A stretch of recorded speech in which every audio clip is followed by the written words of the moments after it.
Bendiciones, chicas y chicos. Este día vamos a desarrollar lo que es nuestro repaso de la semana 14, 15, 16 y 17 de, nuestras actividades que hemos realizado durante estas 4 semanas. Pido de favor que pongan mucha atención y si pueden ir subrayando en su libro, pues es importante que lo vayamos haciendo. Y también pues agradecerles por todo el esfuerzo que han dedicado durante todo este tiempo porque lo han hecho excelente, han demostrado eh, mucho, mucha actitud, ¿verdad? Mucha disciplina y eso es muy importante. Gracias por estar puntuales al entregar cada una de las actividades. Y también pues hay que pedirle a Dios, ¿verdad? Por todo lo que está pasando, pues es importante que nosotros estemos tomados de la mano de Él para poder salir siempre adelante. Ok, vamos a iniciar nuestro refuerzo. Tenemos, sean todos muy bienvenidos. Somos la diferencia con Jesús, nuestro lema. Tenemos el primer contenido que vamos a desarrollar es el texto dramático. Cuando hablamos del texto dramático, hablamos de personajes, hablamos de vestuarios, hablamos de escenario, hablamos de todo lo que está envuelto y que está alrededor, ¿verdad? De los textos dramáticos. Ahora, cuando hablamos del texto dramático, estamos hablando de los diálogos que desarrollan los personajes y vamos a ver su definición. ¿Qué es un texto dramático? ¿O qué es un texto teatral? Es el diálogo que desarrollan, ¿verdad?, los personajes para dramatizar una obra o para hacer cada una de las escenas en las cuales ellos tienen que representar. Entonces son los diálogos o los discursos que se contienen en los textos teatrales. Ahora, en estos textos está plasmado lo que van a decir cada uno de ellos, ya sean personajes principales o sean personajes secundarios. Ahora también, el título o el tema de la obra, ¿verdad? Es la idea que se va a desarrollar durante toda la obra. Ahora, todas las acciones que realizan los personajes van a estar envueltas o van a redundar en el, en el título de la obra, como lo digo. Ahora, es importante conocer bien, ¿verdad? Que en un texto teatral van a ver lo que son acotaciones, que son indicaciones dadas por el director, ¿verdad? Seguimos. Ahora, los textos teatrales están organizados por dos tipos de estructura. ¿Cuáles son esos tipos de estructura? Su estructura interna y su estructura externa. Vamos a ir desarrollando una por una. Su estructura interna. Dice que la estructura interna está compuesta por el inicio o la introducción. Está compuesta por el nudo o el desarrollo y por el desenlace. Ahora, estos tres tiempos se cumplen en lo que es en la estructura interna de los textos dramáticos. Tenemos la primera. El inicio es donde se presentan a los personajes y también se dan a conocer algunos de los conflictos a los cuales se va a enfrentar el protagonista de la obra. En el nudo o en el desarrollo, que también se le puede llamar de las dos formas, se presentan todos los conflictos o todos los problemas a los cuales se va a enfrentar el protagonista de la historia. Y el protagonista tiene que darle solución a esas problemáticas. Y luego tenemos el desenlace, que es la solución, ¿verdad? Es cuando todos los obstáculos se han resuelto, ¿verdad? Todas aquellas problemáticas que se ha enfrentado el protagonista de la historia y ha llegado a la culminación de todos ellos.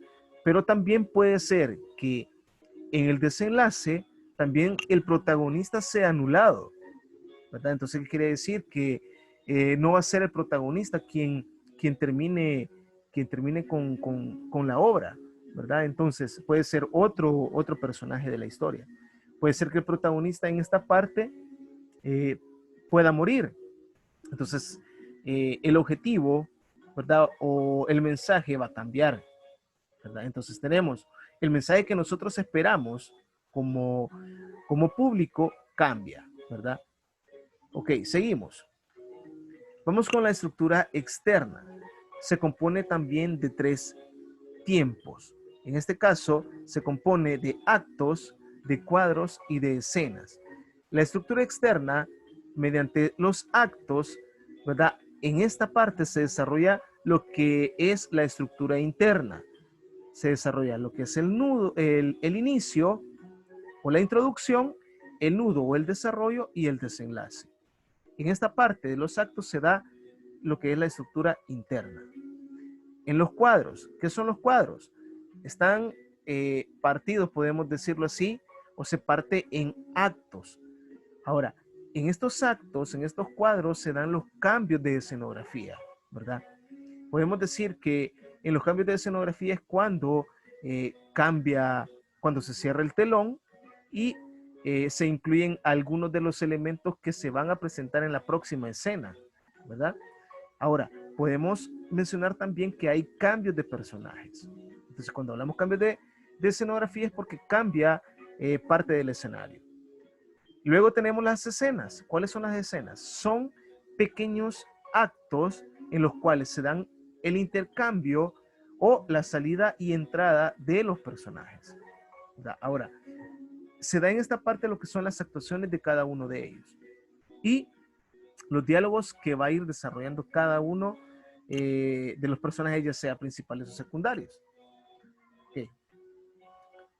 Ahora tenemos cómo están compuestos los que son los textos dramáticos y están compuestos por diálogos y estos diálogos contienen lo que son signos o marcas ortográficas que son importantes para el personaje, para los personajes sí, de la obra, quienes antes de aprendérselos tienen que leerlos. Ahora, tienen que hacer un repaso de estos diálogos para saber cómo actuar, ¿verdad? Si van a hacer preguntas, si van a hacer algunas pausas dentro de las escenas. Entonces, es importante que estos signos o marcas ortográficas las comprenda, ¿verdad? Con el fin de guiar a los lectores. Estas marcas lo que hacen es guiar a los personajes dentro del escenario. Ahora tenemos algunos ejemplos de lo que son las marcas o signos ortográficos o signográficos que se utilizan en los textos dramáticos. Tenemos el primero, que son el guión o la raya. Ahora, tenemos acá que dicen diálogos. ¿Para qué me sirve la raya en los diálogos? Estos tienen la finalidad de señalar las intervenciones que tiene cada uno de los personajes al momento de desarrollar lo que es su diálogo. Luego tenemos lo que son los signos de interrogación. Estos están escritos al inicio y al final del diálogo, ¿verdad? O al final de la pregunta que se están haciendo, que se va a hacer. Ahora, se utilizan cuando el personaje dentro del diálogo tiene que desarrollar preguntas. Entonces, tiene que mencionarlas correctamente. ¿Para qué? Para que el público comprenda lo que está expresando el personaje. Luego también tenemos lo que son los signos de exclamación o los signos de admiración, que también son utilizados en los diálogos para expresar lo que son asombros, ¿verdad? Acciones que impliquen sorpresa o que impliquen alegría, súplica o algún deseo, ¿verdad? Okay. Seguimos. Ahora, tenemos que también es importante cómo dramatizar o qué se necesita para dramatizar una escena. Y tenemos que son importantes tomar en cuenta los siguientes pasos para poder dramatizar una escena. Paso número 1. El personaje debe de pronunciar con claridad, ¿verdad? Y con corrección las palabras que contiene el texto. Tiene que decirlo de esta forma, porque para que el público pueda comprender lo que está expresando. Número 2, otro paso que es importante es que debe de apoyarse el personaje con su expresión facial para, y también utilizar la expresión oral. Juntas pueden trabajar para dar a entender lo que se está dramatizando en la escena. También tenemos que debe de entonar con una expresión que indiquen los signos de interrogación o exclamación.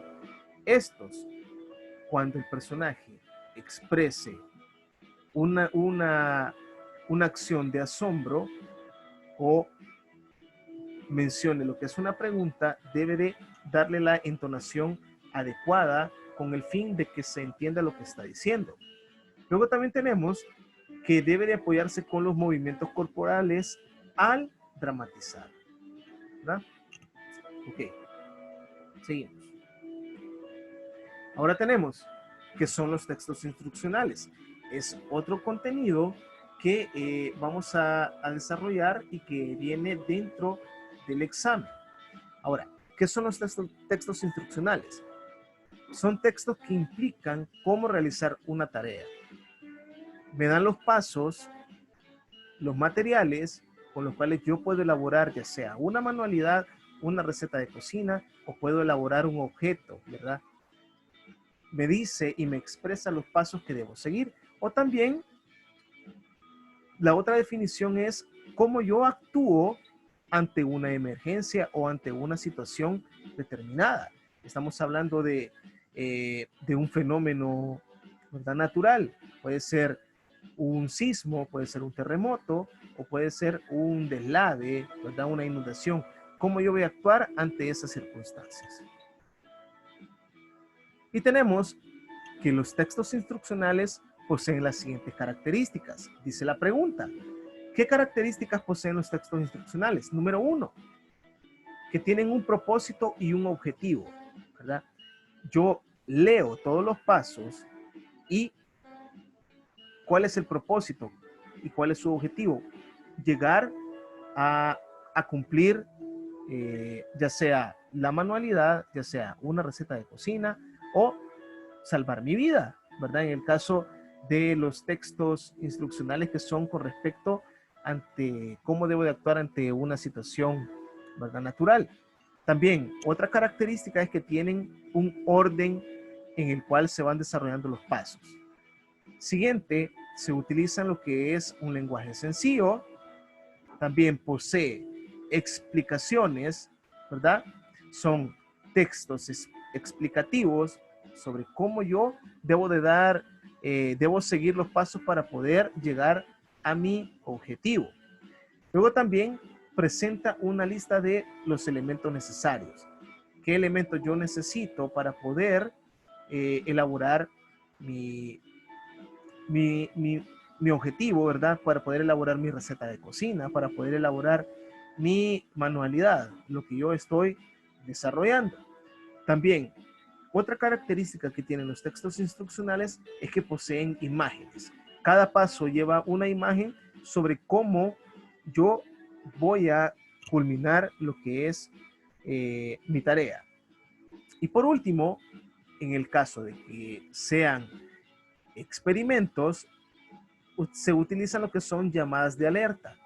¿Para qué me sirven estas llamadas de alerta? Para prevenir algún accidente el cual me pueda provocar algún daño, ¿verdad? Entonces, por eso es importante tomar en cuenta todas las características para poder elaborar una tarea o ya sea, como les dije, una receta de cocina, una manualidad, ¿verdad?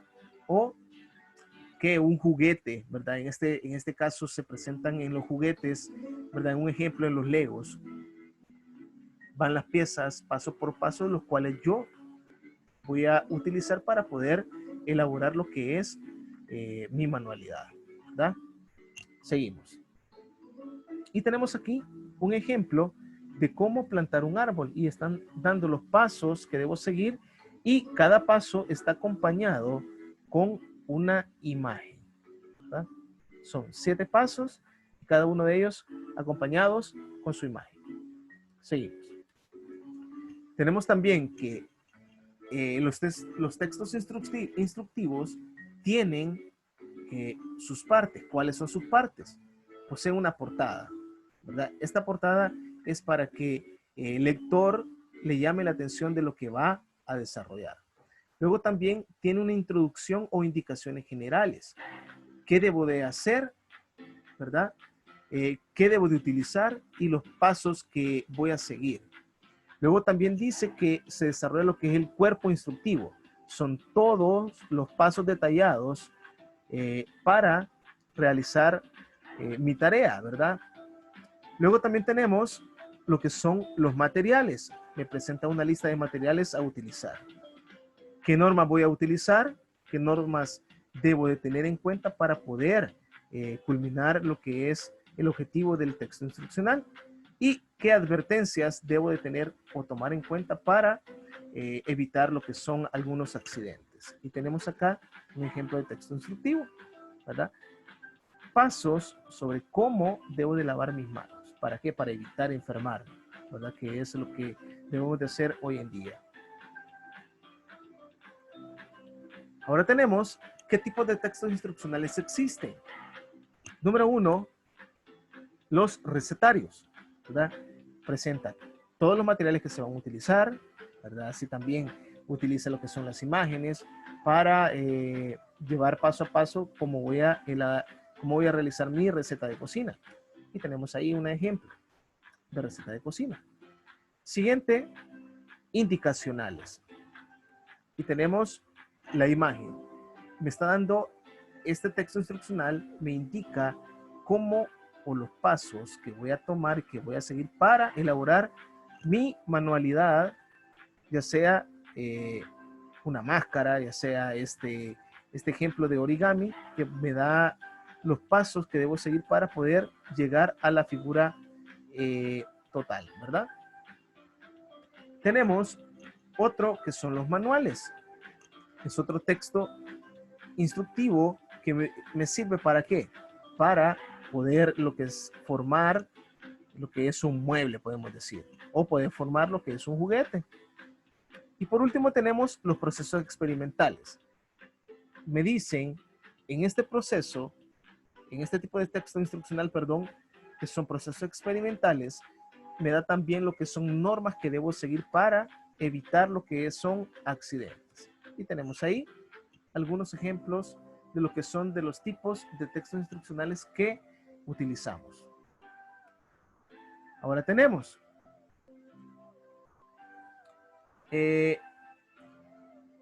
¿para qué me sirven, verdad? Seguir las indicaciones para un experimento, para una manualidad. ¿De qué me sirve? Ahora la pregunta dice, ¿qué indicaciones debemos de tener en cuenta para elaborar lo que es una manualidad o un experimento? ¿Cuáles son esas indicaciones? 1, debo identificar los materiales que voy a utilizar, ¿verdad? Para no desperdiciar lo que son los materiales. Número 2, debo de comprender los pasos que debo seguir para culminar mi tarea. Y 3, debo de seguir indicaciones al pie de la letra para obtener el resultado que yo estoy esperando de lo que voy a elaborar o de lo que voy a esperar de un experimento. Ahora tenemos lo que son el otro tema, que son los verbos que se utilizan en oraciones exhortativas. Este tema es el modo, ¿verdad?, que se utiliza en estas oraciones exhortativas.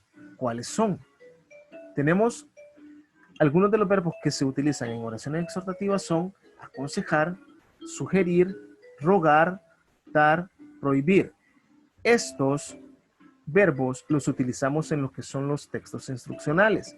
¿Para qué me sirven estos verbos? Para indicar, para exhortar, para dar una advertencia, ¿verdad?, de si necesito hacer algunos cambios o si tengo que tener algún cuidado de lo que estoy realizando. Entonces, estos son algunos de los verbos utilizados para elaborar oraciones exhortativas y también que son utilizados en los textos instruccionales. Ahora, ¿qué es una exhortación? Es un mandato, ¿verdad? Ahora, tenemos también ¿Qué me indica el modo imperativo en los verbos? Me indica un mandato, una persuasión o una instrucción que debo dar para sugerir algo. Ahora, ¿cuáles son los verbos más utilizados en este caso? Aparte de los que ya vimos. Ve, debes, sigue, da, son de algunos de los verbos que utilizamos para elaborar lo que son oraciones exhortativas y utilizados también en los textos instruccionales. Ahora tenemos algunos ejemplos, ¿verdad?, de oraciones en modo imperativo. Número 1, siga la fila para ser atendido.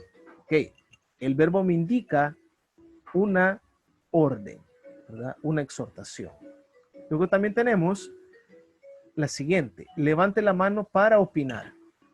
El verbo me indica también que debo seguir una orden, que debo estar atento a las indicaciones que se me están dando. Luego también, ayúdenme por favor, ¿verdad? Es una súplica. También se utiliza lo que es el verbo para lo que son este tipo de oraciones. Siguiente oración, ve a dormirte ya. Es un mandato, ¿verdad? Entonces, el verbo me indica el modo en el que se está desarrollando. Y luego también tenemos como última oración, deja de escuchar esa música. Me está dando una orden de lo que tengo que hacer. Entonces, estos son 5 ejemplos de oraciones exhortativas con el modo imperativo, ¿verdad? Donde el verbo indica el modo que se está desarrollando en cada una de ellas. Y acá tenemos las imágenes con respecto a algunas de las oraciones que hemos mencionado, ¿verdad? Sigue la fila, ¿verdad? Duérmete ya y ayúdenme por favor. Bueno, chicos, esto es todo por el refuerzo. Cualquier duda que tengan, por favor, escríbanme o llámenme. Estoy a sus órdenes. Que Dios me les bendiga a cada uno de ustedes. Cuídense y felicitarles por todo el esfuerzo que están haciendo nuevamente, porque han demostrado que al entregar sus actividades lo están haciendo de una forma muy buena. Que Dios me les bendiga. Cuídense y seguimos en contacto. Bendiciones.